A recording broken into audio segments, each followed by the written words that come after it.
Science point में पुनः आज आपका स्वागत है। इससे पिछले क्लास में हमने राष्ट्रपति के वीटो के बारे में पढ़े हैं। आज की क्लास में राष्ट्रपति के समाधान से संबंधित जो प्रावधान है उसके बारे में अपन पढ़ेंगे, ठीक है ना। पहले जो क्वेश्चन है समझ में आता है, पहला क्वेश्चन तो आता है कि कौन से आर्टिकल में राष्ट्रपति को समाधान से संबंधित शक्तियां प्रदान कर दी गई है, ठीक है ना। तो आर्टिकल 72। दूसरा, समाधान के कौन कौन से प्रकार है ये। तीसरा, राष्ट्रपति के और राज्यपाल के समाधान की शक्तियों में क्या अंतर है। मुख्य है 3 प्रकार के क्वेश्चन इसमें बनते हैं, ठीक है ना। तो आर्टिकल 72 में राष्ट्रपति को समाधान से संबंधित शक्तियां प्रदान की गई है संविधान के द्वारा, ठीक है ना। किन किन मामलों में प्रदान की गई है। पहला, संघीय विधि के विरुद्ध किसी व्यक्ति को कोई अपराध के लिए कोई दंड दिया हो, या सैन्य न्यायालय ने कोई दंड दिया हो, ठीक है, या मृत्युदंड किसी व्यक्ति को किसी मामले में दिया गया हो, तो इससे संबंधित राष्ट्रपति को समाधान की शक्तियां प्रदान की गई है, ठीक है। लेकिन ये न्यायालय की जो शक्ति है ना, उससे राष्ट्रपति की जो समाधान की शक्ति है वो अलग है। राष्ट्रपति समाधान प्रदान करते समय न्यायालय की तरह पेश नहीं हो सकता। दूसरा, राष्ट्रपति को समाधान की ये शक्तियां क्यों प्रदान कर दी गई है। इसलिए प्रदान कर दी गई है, किसी भूल मान लीजिए हो जाए, न्यायालय के द्वारा मानवीय भूल हो जाए, उसको सुधारने के लिए, या राष्ट्रपति को लगे कि ये जो दंड है वो बहुत ही कड़ा है, ठीक है ना, उस मामले, इसीलिए राष्ट्रपति को ये समाधान की शक्तियां प्रदान की गई है। राष्ट्रपति की समाधान की शक्तियों को कुल मिलाकर 5 भाग में बांट सकते हैं अपन लोग। पहला है क्षमा करना। क्षमा करने का मतलब होता है, एक व्यापक पद है। क्षमा का मतलब होता है कि सभी प्रकार के दोषों से उसको मुक्त कर देना। कोई भी व्यक्ति है, कोई अपराध किया ही नहीं, उस स्थिति में उसको पहुंचा देना। पहला जो प्रकार है क्षमा। और दूसरा है लघुकरण। लघुकरण का मतलब है, इंग्लिश में भी आपको याद रखना चाहिए, कॉम्यूटेशन, ठीक है ना। कॉम्यूटेशन का मतलब क्या होता है। आप लघु से पता पड़ गया, आपको लघु से ये पता पड़ गया कि जो है ना छोटा करना, ठीक है, यानी इसका मतलब होता है लघु करना, छोटा करना, मतलब क्या, एक दंड के स्थान पर दूसरे दंड का दे देना, यानी दंड की प्रकृति में परिवर्तन आ जाता है। इसमें लघुकरण में क्या होता है, दंड की प्रकृति में परिवर्तन हो जाता है। कैसे, किसी व्यक्ति को मृत्युदंड अगर प्रदान किया हुआ है, न्यायालय ने उसे मृत्युदंड दे दिया, तो उसे आजीवन कारावास में बदल देना, ठीक है। ये क्या होगा, आपका लघुकरण हो गया। दंड को छोटा कर दिया ना भाई, मृत्युदंड था, मृत्युदंड को आजीवन कारावास बदल दिया, ये हुआ कॉम्यूटेशन, ठीक है। एक तो इसका प्रकार ये हो गया लघुकरण का। दूसरा हो गया आपका परिहार। परिहार को इंग्लिश में बोलते हैं आपके रेमिशन। परिहार का मतलब क्या हुआ, परिहार का मतलब ये हुआ कि दंड की जो प्रकृति है ना, उसमें कोई परिवर्तन नहीं होगा।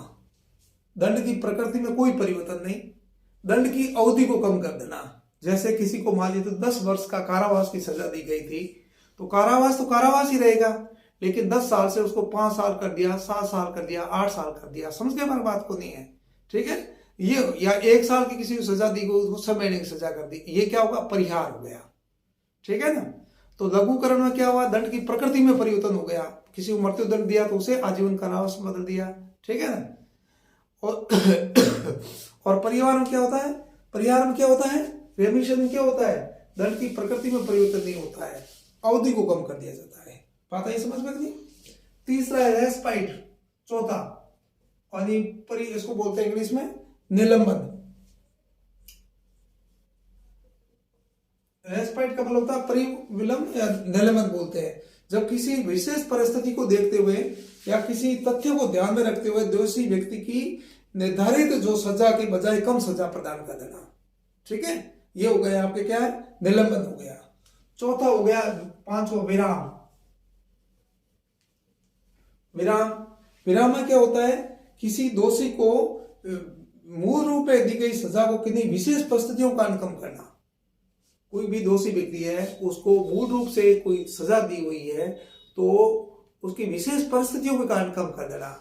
जैसे कोई गर्भवती महिला है, ठीक है ना, तो महिलाओं को गर्भावस्था की अवधि के कारण उस सजा को कम करना, ठीक है, वो हो जाती है आपकी विराम हो जाता है। बात है समझ में नहीं, ठीक है।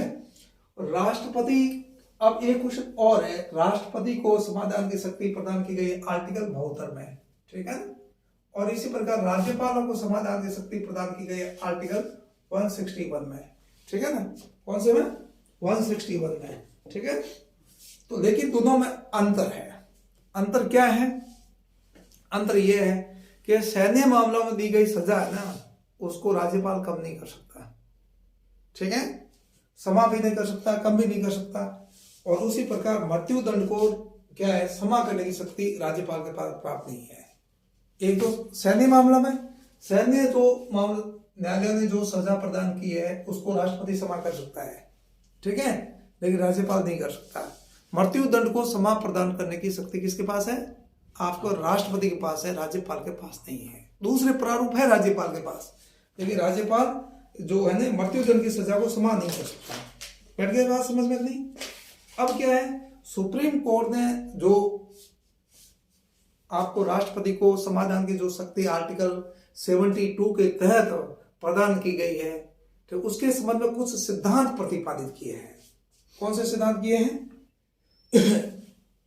कि क्षमा चाहने वाला कोई भी शरणार्थी है या याचिका करता है, उस व्यक्ति को राष्ट्रपति की मौखिक सुनवाई का अधिकार नहीं है। भाई सामने जाकर के बातचीत कर ले, ऐसा नहीं, वो याचिका दायर करेगा, ठीक है, और याचिका दायर करके उस पर राष्ट्रपति क्या करेगा, जो भी निर्णय करेगा करेगा भी। इसमें ऐसा नहीं, व्यक्तिगत सुनवाई का अधिकार नहीं है, ठीक है। और ये जो क्या राष्ट्रपति साक्ष्य का पुनः अध्ययन करा सकता है, ठीक, और ये उसका विचार न्यायालय से भिन्न भी हो सकता है। न्यायालय ने जो सजा दी उसे भिन्न भी राष्ट्रपति का विचार हो सकता है। और राष्ट्रपति ये काम करेगा केंद्रीय मंत्रिमंडल के परामर्श के अनुसार करेगा, ठीक है। और एक काम इसमें यह है, राष्ट्रपति अपने आदेश का कारण बताने के लिए बाध्य नहीं है। राष्ट्रपति मान लीजिए कोई सजा कम कर दी, क्षमा कर दी, तो वो इस काम या वापस रिजेक्ट कर दिया उस मामले को, तो उसका कारण बताने के लिए राष्ट्रपति बाध्य नहीं है, ठीक है। राष्ट्रपति न केवल दंड पर राहत दे सकता है, बल्कि प्रमाणिक भूल के लिए भी राहत दे सकता है। राष्ट्रपति को अपनी शक्ति का प्रयोग करने को उच्चतम न्यायालय द्वारा कोई दिशा निर्देश निर्धारित करने की आवश्यकता नहीं है, और न्यायिक समीक्षा नहीं कर सकता न्यायालय। जबकि राष्ट्रपति मतलब मनमाना कोई दे दे, मतलब क्या निर्णय दे दे, वो बात अलग है। मनमाना, ये स्वेच्छाचारी या विवेक रहित, दुर्भावनापूर्ण, भेदभावपूर्ण कोई निर्णय दे, तब की बात को सिवाय को छोड़ करके न्यायिक पुनर्निरीक्षण की उच्चतम न्यायालय नहीं कर सकता, ठीक है। जब समाधान की एक बार मान लो कि समाधान के लिए किसी ने एक बार याचिका दायर की और उसको क्या कर दिया, राष्ट्रपति ने रिजेक्ट कर दिया, तो दोबारा याचिका दायर नहीं कर सकता कोई भी व्यक्ति, ठीक है ना। ये राष्ट्रपति के समाधान से संबंधित शक्तियां हैं। और फिर राष्ट्रपति की स्वविवेक की कौन कौन सी शक्तियां अपन आगे पढ़ेंगे, और फिर राष्ट्रपति उपराष्ट्रपति पढ़ेंगे, फिर उपराष्ट्रपति और इसमें तुलना करेंगे, ठीक है। ओके।